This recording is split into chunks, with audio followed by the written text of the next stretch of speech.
Hi, my name is Todd Hale. I'm a violin teacher, and today we're going to talk about tone. Perhaps you've already been playing in book one and your teacher is discussing the sound you're creating and saying you need more sound. In Suzuki books there's something called tonalization, and Suzuki made up that word. I think he got it from vocalization, and he created this to be a tone study. So if you use those books, memorize the tonalizations, and then only concentrate on the points that would create a better tone. The first thing I'm going to say is that this one, what I'm going to discuss, is for a medium bow weight, medium bow speed. There's many different ways to do this. If you're out over the fingerboard, it would take a lot of speed.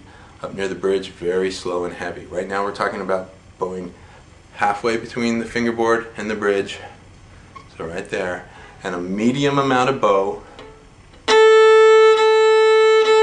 bow weight. So perhaps you've already seen the exercise where you hold your bow upside down or backwards, where your tip is now a frog, or the tip is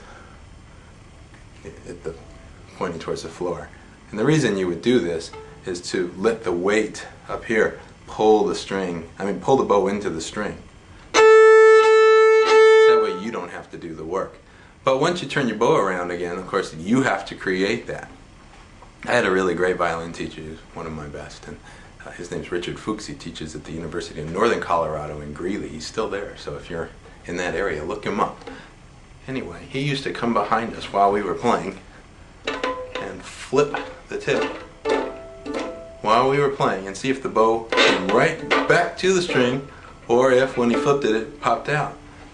And what he was trying to prove to us was whether or not, we were playing into the string. So how do you get into the string? Well, I'm going to use imagery here. I want you to think of 3 different ships out in the water, or boats. One is a super tanker, and it's very heavy, hangs very low in the water. Another one's a medium-sized, medium-weight bow. It's into the water, certainly not up on top of it, but it's not like the super tanker. And the last would just be, say, a little wave runner or a jet ski or a small sailboat, which just bounces on top of the water. Now for the bow stroke that I'm talking about using, which would be medium in speed, right between the bridge and the fingerboard, we do not want to be just floating on the top of the water like the wave runner. Otherwise we get this airy quality. And we do not want to be the super tanker, which is deep, deep, deep into the water, or we crush the sound. So how can you get the medium ship or boat? Look at my bow, okay? I'm going to make the stick touch the hair, back out about halfway, keep that weight into the stick so that it does not change from that point. Now imagine for a moment that you're painting a fence with a paintbrush. You dip your brush in the bucket of paint and you start painting. Now I don't want you to let the hairs of your paintbrush leave the fence when you get to the ends before you turn the paintbrush around. Keep the brush on the fence as you turn it around. It's the same principle here.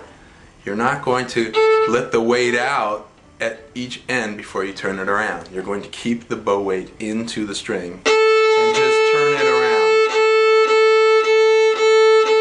So what's happening in the bow hand to make this happen? I feel a little firmness in the thumb, and the first finger, of course, is going to oppose it. Imagine you're holding a large glass of water and you want to pour it down the drain, okay? Like so. That rotation is what causes the stick to go into the string. Now, once you can do that, keeping it into the string, then you must stare at your contact point, as I've discussed in one of my other videos. Does your bow slide? If you can keep it in one spot, keeping the same amount of weight in the bow